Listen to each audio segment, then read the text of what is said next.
দর্শকদের শুভেচ্ছা দিয়ে শুরু করছি আমাদের শেয়ার বাজার বিষয়ক শো টিভিএস মার্কেটস।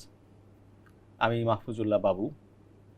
আমাদের স্টক মার্কেট বিশেষ করে ইউক্রেন যুদ্ধের পর থেকে বেশ পড়ছিল এবং জুলাই মাসের শেষ দিকে এসে নিয়ন্ত্রক সংস্থা একটা ফ্লোর প্রাইস বেঁধে দেয় যাতে কোনো শেয়ারের দাম এর নিচে আর না নামে।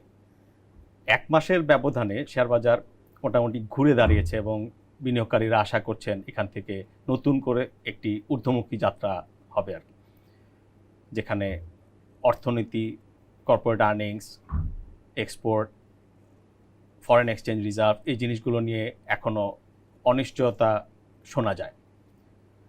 এ বিষয়ে আজকে আলোচনা করার জন্য আমরা আমন্ত্রণ জানিয়েছি পিএলএফএস ইনভেস্টমেন্টস এর সিইও জনাব আব্দুল মুক্তাদিরকে।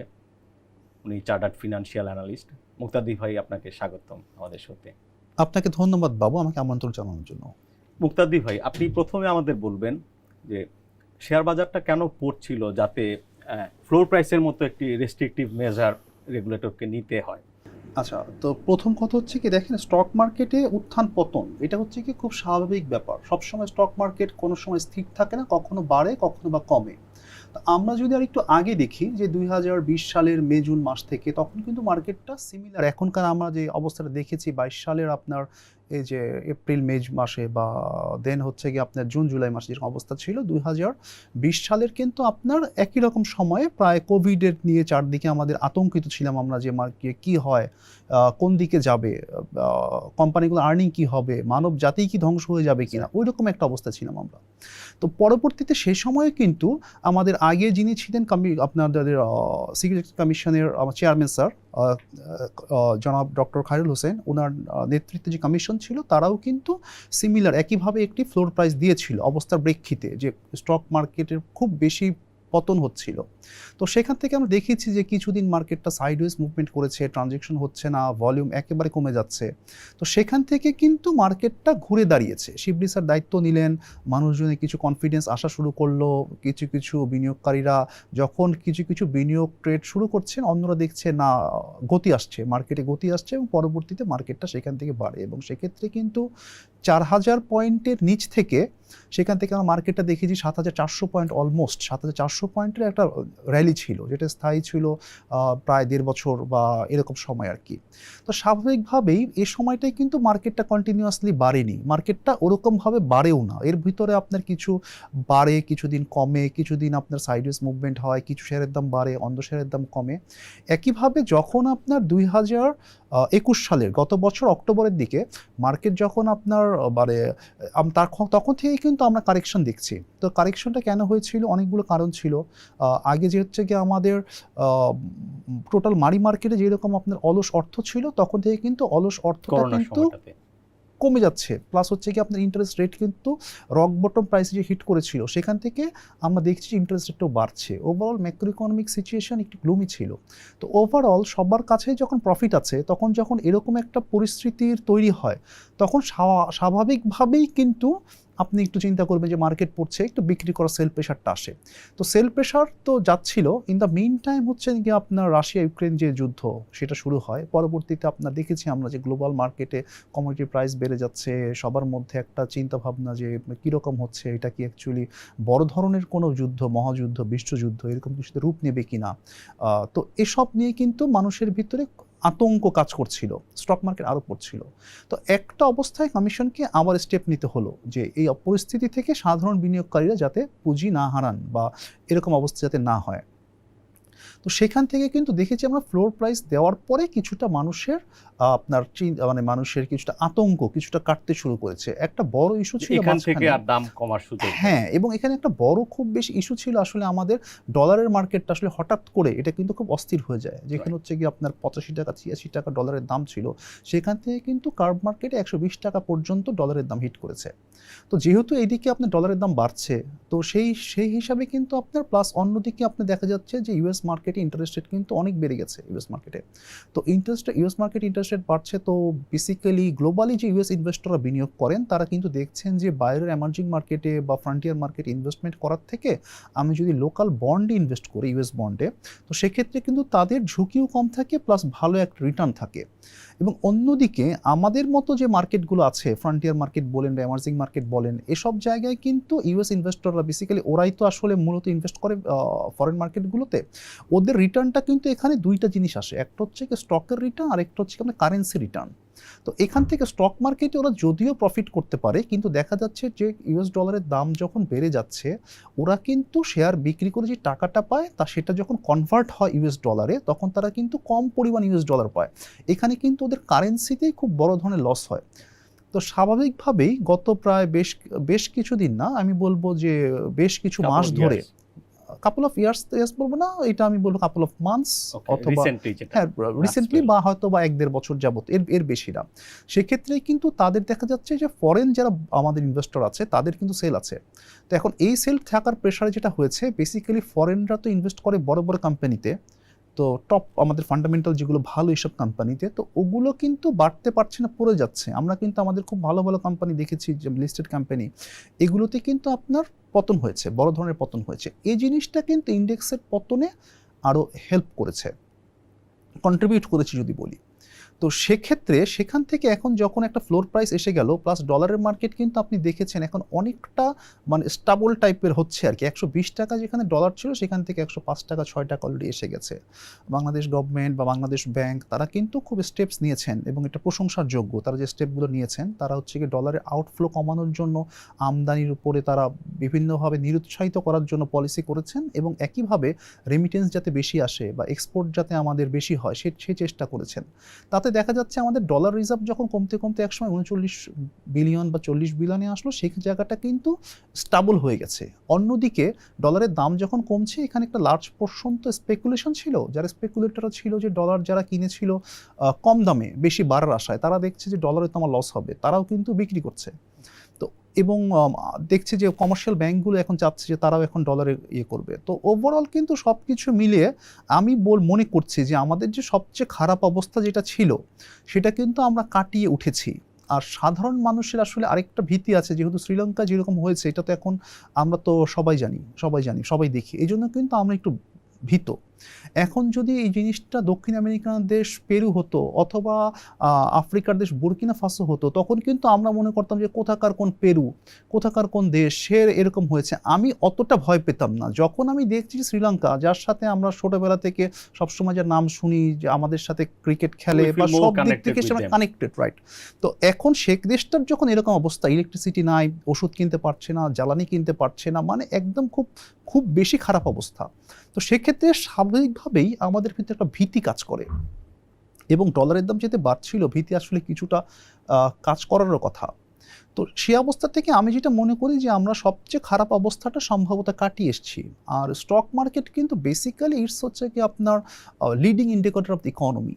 সেটা হচ্ছে গিয়ে মানে ইকোনমি যখন ভালো হবে, স্টক মার্কেট তার অনেক আগে থেকেই ভালো হওয়া শুরু করে। সেটা হতে পারে 6 মাস, হতে পারে 8 মাস, 9 মাস।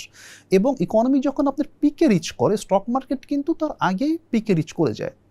তো সেই হিসাবে যেহেতু আপনার লিডিং ইন্ডিকেটর, এবং মার্কেট আমাদের ওভারঅল আমাদের ইকোনমিক অবস্থা যদি বলি, সামনে হয়তো আশা করছি যে ভালোই হবে, তো সেক্ষেত্রে কিন্তু আপটার্ন হওয়াটা স্বাভাবিক। আমাদের বিনিয়োগকারীরা কিন্তু তারা একটু আস্থা পাচ্ছেন যে ঠিক আছে, স্টক মার্কেট তো কম ছিল, এখন যেহেতু রেগুলেটর এখানে এসছেন, এবং সেক্ষেত্রে যেহেতু ফ্লোর প্রাইস দেওয়া হয়েছে, এখান থেকে কিন্তু আনলেস ফ্লোর প্রাইসটা তোলা হয়, এখান থেকে আসলে খুব বেশি কিন্তু কমার সুযোগ নেই। কারণ মোস্ট অফ দ্য শেয়ার হচ্ছে কি ফ্লোর প্রাইসের থেকে হয়তো 5% উপরে আছে, 10% উপরে আছে। তো ডাউন সাইড কিন্তু আপনার লিমিটেড, আপসাইড কিন্তু অনেক বেশি। আমাদের স্টক মার্কেটের পি কিন্তু আমরা যদি দেখি, মার্কেট পি এটা কিন্তু 20-এর উপরে ছিল গত অক্টোবরে, সেখান থেকে এখন কিন্তু আমাদের 14-র নিচে নেমে গেছিল মার্কেট পি, বা নিয়ার অ্যাবাউট 14। তো সেক্ষেত্রে কিন্তু আপনি যদি দেখেন যে অনেক স্টকসই কিন্তু এখন আন্ডারভ্যালুড অবস্থায় আছে, বা ভালো প্রাইসিং আছে, যে জিনিসটা কিন্তু আমরা 1 বছর আগেও চিন্তা করতে পারিনি। তো বিনিয়োগকারীরা সব কিছু দেখছেন এগুলো, প্লাস সেই সাথে মার্কেটের আপনার টার্নওভার যেরকম করে বাড়ছে, আমরা কিন্তু আশাবাদী। 1700 কোটি টাকা, সেকেন্ড হাইয়েস্ট ইন দিস ইয়ার। হ্যাঁ, এবং এটা কিন্তু আমাদের যে গত বছর মার্কেট যে সময় টপ ছিল, তখন আমরা দেখছিলাম যে 2800 কোটি, 2900 কোটি এরকম টার্নওভার হয়েছিল। সেখানে এত তাড়াতাড়ি যে মার্কেটটা পিক আপ করবে, 2 দিন আমরা প্রায় 1500 কোটি দেখেছি, তারপর 1700 কোটি। দ্যাট মিনস দ্যাট আমাদের বিনিয়োগকারীরা ফেরত এসছেন। সো এটা কিন্তু আমি বলবো যে খুব ভালো একটি দিক, এবং ইনস্টিটিউশনাল যারা আছেন বা আপনার বড় ইনভেস্টররা যারা আছেন, তারাও কিন্তু খুব বাই করছেন, এবং অ্যাগারলি বাই করছেন। কারণ এ সময়টাই কিন্তু সুযোগ। আরও 3 মাস পরে গিয়ে বা 2 মাস পরে গিয়ে মার্কেট যদি এখানে বেড়ে যায় আরও তো সেক্ষেত্রে কিন্তু আমি এখন যেই শেয়ারটা যেই দামে পাচ্ছি ওই দামে কিন্তু পাওয়া যাবে না, তাই না? তো সব কিছু মিলে আমি মনে করছি আমি বেশ হোপফুল যে মার্কেটে ইনশাল্লাহ ভালো হবে, এবং ডাউন সাইড তো আমাদের, আমি যেটা বললাম যে অনেকটা প্রোটেক্টেড। তো সেক্ষেত্রে আসলে আমি মনে করি আমাদের হোপফুল হওয়াই উচিত। ইন্ডেক্সের কোনো উচ্চতা ফোরকাস্ট করছেন কিনা?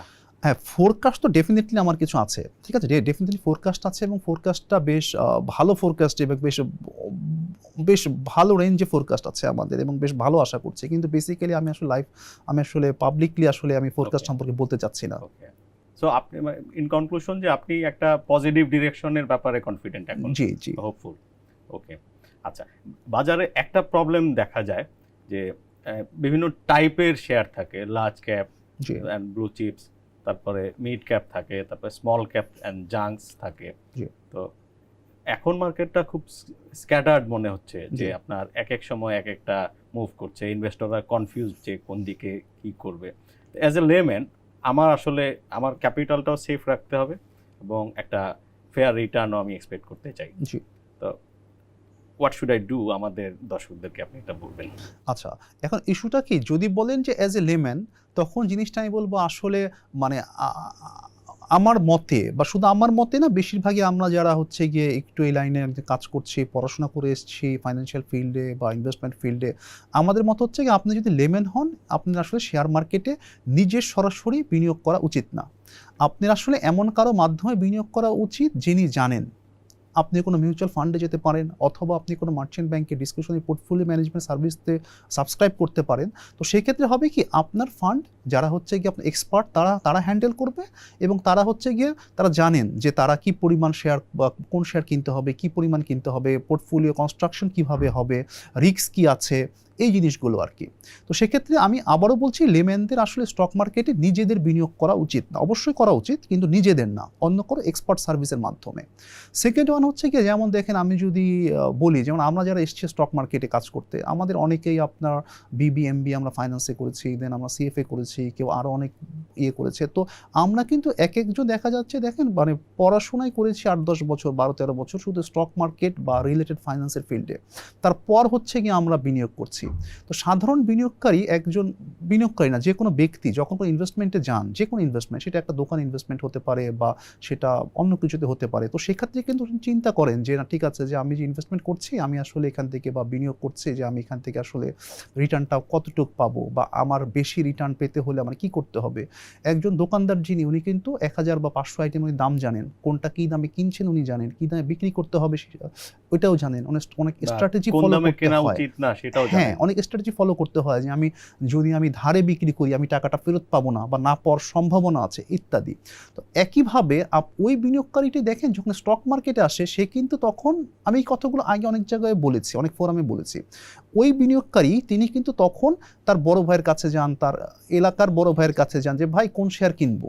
তো উনি বলে অমুক শেয়ার বাড়বে, অমুক শেয়ারের গুজব আছে, অমুক শেয়ার শুনছি ইপিএস ভালো আসবে, ডিভিডেন্ড ভালো আসবে, ওটা কেন, তাই না? This should not be the approach, কারণ, তাই না? তো সেক্ষেত্রে আমি বলবো, আপনি যদি আমাদের মতো এতটাও না পারেন, 1 মাস তো সময় বিনিয়োগ করবেন, 2 মাস তো সময় বিনিয়োগ করবেন। এখন তো লার্নিং করাটা অনেক সহজ, অনেক বিআইসিএম এর প্রোগ্রাম আছে, বিএসএম এর প্রোগ্রাম আছে, বা বিভিন্ন জায়গা থেকে ট্রেডিং প্রোগ্রাম আছে, এগুলো করে বেসিক্যালি, বা নিজে থেকে বই পড়ে সেটাও শেখা যায়।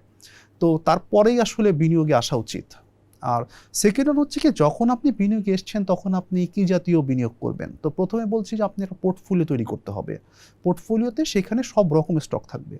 সব রকমের স্টক মানে, সাপোজ আপনি যদি আজকে 1 লক্ষ টাকা বিনিয়োগ করেন, আপনি হয়তো 3টে স্টক কিনবেন। আপনি যদি 5 লক্ষ টাকা, 10 লক্ষ টাকা করেন, সেক্ষেত্রে আপনি হয়তো 6-7টে স্টক কিনবেন। পোর্টফোলিও যখন আপনি একটু বড় হবে, ডাইভার্সিফিকেশন একটু বেশির জন্য আপনি নাম্বার অফ শেয়ার বেশি হবে। সেক্ষেত্রে আপনার কি থাকবে, আপনি চিন্তা করবেন যে আমি মার্কেটের লার্জ ক্যাপ শেয়ার কিনবেন, মিড ক্যাপ থাকবেন, স্মল ক্যাপে আসলে সেটা খুব এক্সপার্ট না হলে, বা আপনি যদি আসলে না জানেন যে স্মল ক্যাপ কোম্পানিগুলোর এটার ভিতরে কি আছে বা প্রসপেক্ট কি, সাধারণ বিনিয়োগকারী যারা, তাদের জন্য আসলে একটু বুঝে শুনে যাওয়া উচিত, অথবা সেখানে তার পোর্টফোলিওতে কম পোর্শন অ্যালোকেশন করা উচিত, যাতে আমার এখানে যদি আমার লসও হয়, সেক্ষেত্রে আমার খুব বেশি লস হবে না। প্লাস হচ্ছে কি, যে আমি যে 5টা শেয়ার কিনবো, 10টা শেয়ার কিনবো, এগুলো অ্যাক্রস দা বিভিন্ন সেক্টর যাতে হয়। আমার এখানে একটা ব্যাংক থাকতে পারে, একটা ফাইন্যান্স থাকতে পারে, টেক্সটাইল হতে পারে, ইঞ্জিনিয়ারিং হতে পারে, ফার্মা হতে পারে, সব জায়গা থেকে মিলে আমার স্টক কিনবো। তারপর হচ্ছে গিয়ে আমি চিন্তা করব যে হ্যাঁ কোন স্টক সেক্টর অবশ্যই বাদ দিতে পারি। আমি যদি মনে করি যে নির্দিষ্ট একটা সেক্টরের ফান্ডামেন্টাল এখন ভালো না বা খুব ওভারভ্যালুড অবস্থায় আছে, আমি সেই সেক্টরটা স্কিপ করতে পারি। তো এভাবে করে আমার কিন্তু সেখানে হাই বেটা কিছু স্টক থাকতে পারে, লো বেটা কিছু থাকতে পারে, মিক্সড একটু করে যদি স্টক। সহজ করে বলেন যে আচ্ছা, হাই বেটা and low হাই beta। বেটা ইস্যুটা হচ্ছে কি, যে স্টকগুলো আপনার মার্কেট যখন মুভ করে তখন বেশি মুভ করে। তার মানে মার্কেট যখন বাড়ে হাই বেটা স্টকের শেয়ার প্রাইস বেশি বাড়ে, মার্কেট যখন কমে আপনার হাই বেটা স্টকের স্টক প্রাইস বেশি কমে। ইউজুয়ালি ছোট স্টক যেগুলো আছে এগুলোরই হাই বেটা হয়। যেমন আজকে যদি মার্কেট সাপোজ একদিনে 2% বাড়ে বা একটা মাসে 5% বাড়ে, ওগুলোর দাম 30-40% বাড়তে পারে। কমার সময়ও তাই, শুধু বাড়ার সময়টা দেখলে হবে না। তো এই ক্ষেত্রে কিন্তু আমাদের কম্বিনেশন করে কেনা উচিত। বরং বিনিয়োগকারী যদি নতুন হন, আমি বলবো যে ইনভেস্টমেন্ট গ্রেড স্টক যেগুলো ভালো স্টক, এগুলোর ভিতরেই বেশি থাকা উচিত। যতদিন তার এক্সপেরিয়েন্স বাড়বে, তার অভিজ্ঞতা বাড়বে, উনি ফাইন্যান্সিয়াল স্টেটমেন্ট অ্যানালাইসিস করতে পারবেন, উনি বুঝতে পারবেন যে কোথায় উনি কী পরিমাণ রিস্ক নিচ্ছেন, তখনই আসলে আমি মনে করি যে লো বেটায় আসা উচিত। অথচ আমরা কিন্তু না বুঝে আমরা চিন্তা করি যে কোন শেয়ারের দাম কম, লো ক্যাপ, কোন শেয়ারের লো ক্যাপ, কোন শেয়ার আমি কতটা কিনতে পারবো এই টাকা দিয়ে, এসব হিসাব করি। তো এগুলো কিন্তু আমি বলবো এগুলো ভুল না, কিন্তু জিনিসটা হচ্ছে কি ওই জিনিসটায় ওই জায়গাটায় যাওয়ার মতো আপনার কিন্তু রিস্ক নেওয়ার ক্যাপাসিটি থাকতে হবে। কারণ ওইগুলো হাইলি রিস্কি ইনভেস্টমেন্ট। তো হাইলি রিস্কি ইনভেস্টমেন্টে গেলে আপনার এই নলেজ থাকতে হবে, আপনার বুঝতে হবে যে আমি কতটুকু রিস্ক নিচ্ছি এবং এই রিস্কের ফলে আমার লস হলে কতটুকু হতে পারে। শুধু গেইনটা দেখলে কিন্তু হবে না, তাই না? তো এবং যার ফলে আমি যে সবসময় বলি শুধু কি স্টক কিনছি সেটা না, কি প্রাইসে কিনছি এটা ইম্পর্টেন্ট। আপনি যদি হাই প্রাইসে কোনো শেয়ার কিনেন, খুব হাই প্রাইসে যেটা শেয়ারের দাম ওটা হওয়া উচিত না, তখন কিন্তু আপনি ডিসপ্রপোর্শনেটলি বেশি রিস্ক নিচ্ছেন।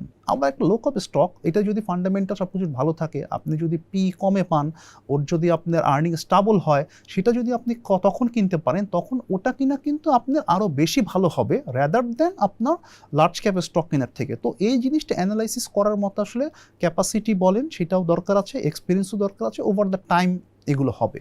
এবং আমি যেটা সবসময় সাজেস্ট করি, আবারও বলছি যে সাধারণ বিনিয়োগকারীদের আসলে আনলেস আপনি খুব এক্সপার্ট হন, মার্জিন লোনে আসলে যাওয়া উচিত না। কারণ মার্জিন লোন জিনিসটা হচ্ছে কি আপনার লিভারেজ আরও বাড়িয়ে দেবে। আপনি এমনিতে যদি 10 টাকা লস করেন, মার্জিন দিলে আপনি 15 টাকা লস করবেন, তাই না? তো সেক্ষেত্রে কিন্তু আপনার সব হারানোর সুযোগ মানে একটা শঙ্কা তৈরি হবে। আদারওয়াইজ আপনি যদি মার্জিন না নেন, আপনি শেয়ারের দাম কমবে কিন্তু সব কিন্তু হারাবে না। আপনি কিন্তু পরবর্তীতে আবার চেষ্টা করতে পারবেন যে আপনার সাপোজ 100 টাকার পোর্টফোলিও 30 টাকায় আসলো, 30 টাকা থেকে বেড়ে হয়তো আবার 60 টাকা একসময় হতে পারে, 70 হতে পারে। কিন্তু যখন মার্জিন থাকবে আপনি কিন্তু মার্জিন কল হবে, আপনি যদি টাকা না দেন আপনার কিন্তু ফোর্স সেল হবে, সব হারানোর কিন্তু আপনার একটা সুযোগ তৈরি হবে। বাজারে যখন যাই আমরা শুনি যে বা দেখছি যে মানুষজন শেয়ার কিনছেন অ্যাগ্রেসিভলি, ওয়েদার ম্যাক্রো ইকোনমি, তারপরে কোম্পানিগুলো আর্নিংস, আমাদের এক্সপোর্ট, এগুলো নিয়ে, তারপরে ইনফ্লেশন, কমোডিটি মার্কেটের ইন্টারন্যাশনাল যে সিচুয়েশন, সব কিছু মিলে অনিশ্চয়তাগুলো কিন্তু এখনো আছে আর কি। তো আপনি এই অনিশ্চয়তাগুলোকে কিভাবে দেখেন? আচ্ছা, আমি বললাম যেটা আমি মনে করছি যে অনিশ্চয়তার সবচেয়ে খারাপ অবস্থাটা আমরা পার করে এসেছি, এবং যেটা আমি আলোচনার প্রথম ভাগে বলেছি যে stock market basically leading indicator of the economy, এবং সেক্ষেত্রে কিন্তু অনিশ্চয়তা তো থাকবেই এবং আপনার ঝুঁকি নিয়ে শেয়ার কিনতে হবে, তাই না? এবং ঝুঁকি না থাকলে তো আসলে লাভেরও জায়গা নেই, এটা হচ্ছে কি ইস্যু। এখন আসলে যেহেতু আমি যেটা বলছিলাম আসলে যে ডাউন সাইড আছে, ইকোনমি খারাপ হতে পারে, আমার ডাউন সাইড তো অনেকটা তো রিস্ক প্রোটেক্টেড, তাই না? তো এই ক্ষেত্রে আমি মনে করি কিছুটা তো ঝুঁকি ভাই নিতেই হবে, ঝুঁকি না নিলে লাভ করবেন কিভাবে? আপনাকে ধন্যবাদ। আপনাকেও ধন্যবাদ আমাকে আমন্ত্রণ জানানোর জন্য। দর্শক, এই ছিল আজকে টিভিএস মার্কেটস। এতক্ষণ সাথে থাকার জন্য ধন্যবাদ।